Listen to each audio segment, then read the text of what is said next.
परवरदिगार आलम जल्ल शानहू का बड़ा एहसान हुआ, करम हुआ, फजल हुआ कि परवरदिगार आलम ने मुझे और आपको तमाम दुनिया की गंदगियों से काट कर, छांट कर, कीड़े मकोड़े ना बनाकर अल्लाह तबारक व तआला ने मुझे और आपको इंसान बनाया और उम्मत मोहम्मदिया में पैदा फरमाया।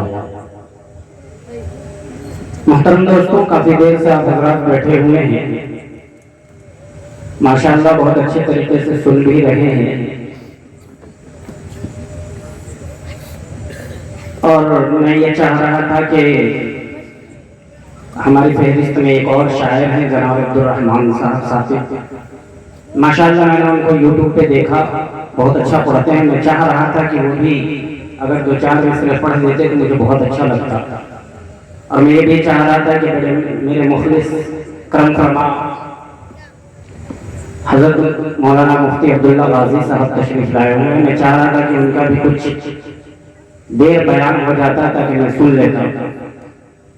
ये चलिए इंशाअल्लाह शायद हो सकता है नाज़िम साहब ने शेड्यूल कुछ और बनाया हो, आखिर में अगर वक्त मिले तो इंशाअल्लाह हम इनसे सुनेंगे इंशाअल्लाह। गुलाम सरवर साहब ने काफी अच्छा कलाम पढ़ा और खास तौर से वो कलाम जिसमें बहुत दर्द था फलस्तीन के हवाले से जो उन्होंने पढ़ा, तो मैं ये समझ पा रहा हूँ कि शायद ये उनका घर है, दर है, पर है। तो कहा जाता है घर की मुर्गी दाल बराबर हो जाती है। बस वैसे ही आप लोगों ने सुना। ये हमारे इलाके में जाते हैं माशाअल्लाह, लोग बड़े अच्छे अंदाज में इनको सुनते हैं और बारहा सुनना पसंद करते हैं। तो आप अगर सुनने के मूड में बैठे हुए हैं, हाथ उठा करके बता दें कितने लोग। माशाअल्लाह सब लोग सुनना चाहते हैं। कितनी देर सुनेंगे? इंशाअल्लाह जब तक दुआ ना हो जाए हम उठेंगे नहीं, वादा करते हैं इंशाअल्लाह। तो आइए हज़रात, मुफ्ती अब्दुल्ला गाजी साहब के मदरसे में इससे कबल शाबान के महीने में हाजिरी हुई थी। हजरत वाले के मदरसे में माशाअल्लाह बहुत अच्छा प्रोग्राम चला था। वहाँ सज्जाद आजम लखीमपुरी साहब थे, तो मैं कुछ अशार नहीं पढ़ सका था और वहाँ फरमाइश आई है, तो मैं भी चाहता हूँ कि अपने टूटे फूटे लफ्जों से नबी की शान में 2-4 अशार पढ़ दूँ। आप हज़रात सुनना पसंद करेंगे? पेश करूँ? एक मरतबा दुरूद पाक पढ़े, अल्लाहुम्मा सल्ली अला मुहम्मदिन नबील उम्मी व अला आलिहि व सल्लम तस्लीमा।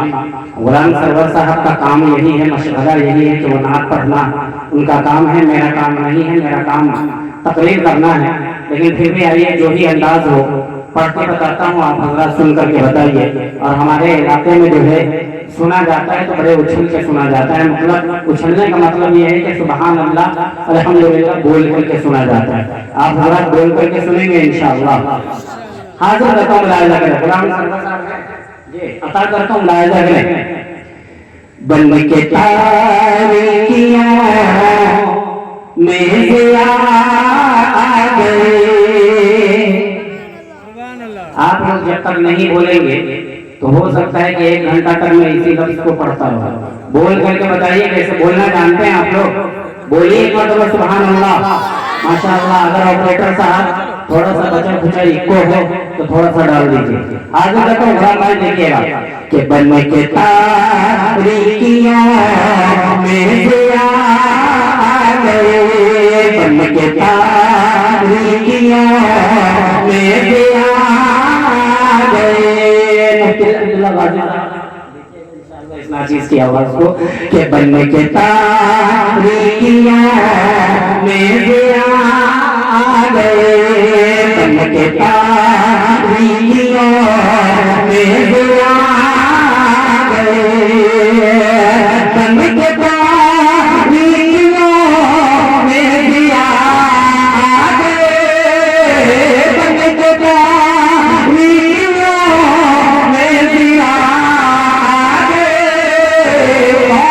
मुझसे तका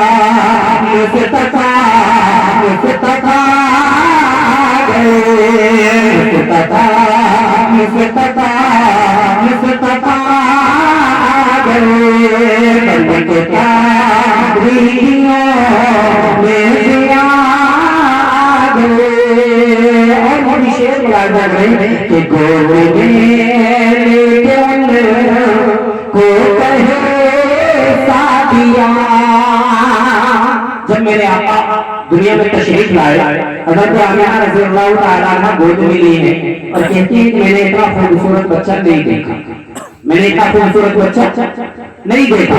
हज़रत हलीमा सादिया रज़ियल्लाहु ताला अन्हा आती है, उन्होंने देखा आमिना तो बस इस कबीले तक रही है, इस घर से उस घर तक गई है, मैं तो ये कबीला बंसुरमा कहाँ गई हूँ, मैं हलीमा की आंख में इतना खूबसूरत बच्चा नहीं देखा।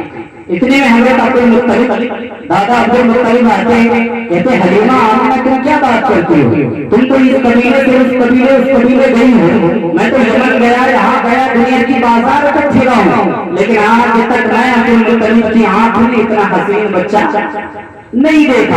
हजरत जिब्राइल तशरीफ ले आए, हजरत जिब्राइल आते, अब्दुल मुत्तलिब हलीमा सादिया आमिना तुम क्या बात कर रहे हो, तुम तो इस दुनिया को देखे हो, इस बाजार से उस बाजार तक गए हो, मैं इस बर्रे आज़म से उस बर्रे आज़म तक गया हूँ, मैं जिब्राइल की आंख में इतना हसीन खूबसूरत बच्चा नहीं देखा।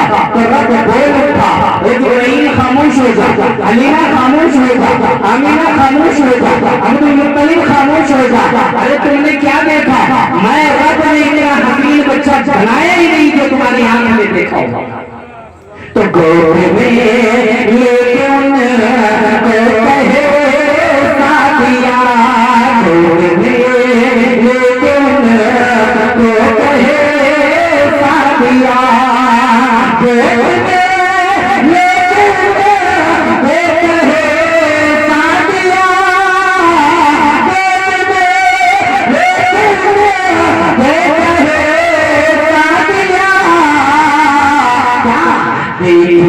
कहे सादिया,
आप हज़रात ने जलसे सीरतुन नबी व इस्लाही मुआशरा कॉन्फ्रेंस सजाया है, ये अल्लाह का एहसान है, किसी के बस का रोक नहीं है कि इसको हम और आप अपनी मर्जी से सजा लें, अल्लाह जब तक ना चाहे।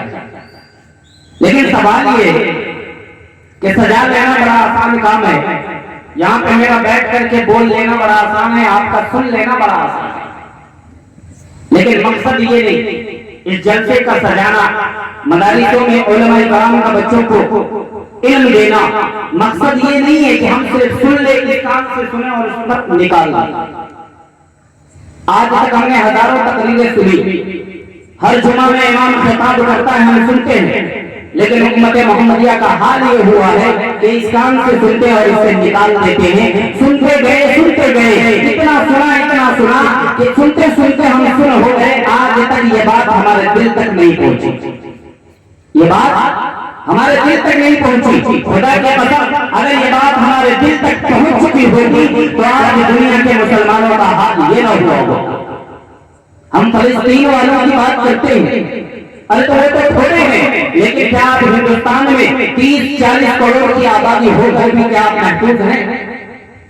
आप बता दें जरा, आज आपको मैं एक बात बता दूं कि हिंदुस्तान में मुसलमानों की आबादी 30 से 40 करोड़, उसमें सिर्फ उलमा इकराम की आबादी 60 लाख है, मदारिसों की आबादी तकरीबन 500 से ज्यादा, मसाजिदों की आबादी तकरीबन नामालूम कितने हैं, उसके बावजूद भी ये मुसलमान हिंदुस्तान में महफूज नहीं है। उसकी वजह क्या है? हमने अल्लाह और अल्लाह के रसूल के हुक्मों की नाफरमानी की। ये हमारा सुनना कमाल नहीं है, सुनाना कमाल नहीं है। कमाल तो ये है कि हम एक बात को सुने और उस पर अमल कर लें। अमल से जिंदगी बनती है, जन्नत भी जहन्नम भी। और ये मैं नहीं कह रहा हूं, ये हमारे उलमा इकराम नहीं कह रहे, ये हमारे अकाबिर नहीं कह रहे, बल्कि खुद रब्बे कबीर कह रहा है। हम पढ़े तो सही, हम पढ़े तो सही, कुरान करीम को खोल के देखे तो सही। परवरदिगार आलम जल्ल शानो ने कुरान करीम के 23वें पारे में आखिरी सब्जेक्ट पे इरशाद फरमाया, कुरान कहता है अल्लज़ीना यस्तमिऊना अल-क़ौला फयत्तबिऊना अहसना। परवरदिगार आलम जल्ल शानो ने साफ तौर पर ऐलान फरमा दिया, ओ मेरे बंदे, ये तेरा सुनना कमाल नहीं, सुनाना कमाल नहीं। परवरदिगार आलम जल्ल शानो तुमसे मेरे मुखातिब होकर कह रहा है, बड़ा प्यारा मेरा बंदा, बड़ी प्यारी है मेरी बंदी, जिसने मेरा रसूल के तस्करे को सुना और उस पर अमल किया। आगे कुरान कहता है अल्लज़ीना हदाहुमुल्लाह। परवरदिगार आलम ने इरशाद फरमाया, ओ मेरे बंदे, तेरा काम है जमीन पर बैठ करके सुनना और अमल करना। मेरा काम है आसमानों पर बैठ कर तेरे हिदायत के फैसले करना। मेरा काम है तेरे हिदायत के फैसले करना। कब? जब हम सुनेंगे, अमल करेंगे तब। खुदा के कसम, आज अगर उम्मत मोहम्मदिया नबी की एक सुन्नत पे अमल पैदा हो जाए, खुदा के कसम अल्लाह तबारक व तआला तुम्हारे लिए वो निजाम बनाएगा, कोई दुनिया की दूसरी ताकत तुम्हारी तरफ उठा करके नहीं देख सकता। पहले आए तो सही, नबी के दीन पे आए तो सही। सीरत नबी को हमने क्या समझा हुआ? सीरत नबी को हमने क्या समझा हुआ? सीरत क्या है? खुदा की कसम दोस्तों, सीरत वो चीज है कि अल्लाह के रसूल सल्लल्लाहु अलैहि वसल्लम के पास हर वो चीज मौजूद है जिसकी वजह से एक इंसान दूसरे इंसान से मोहब्बत करता है।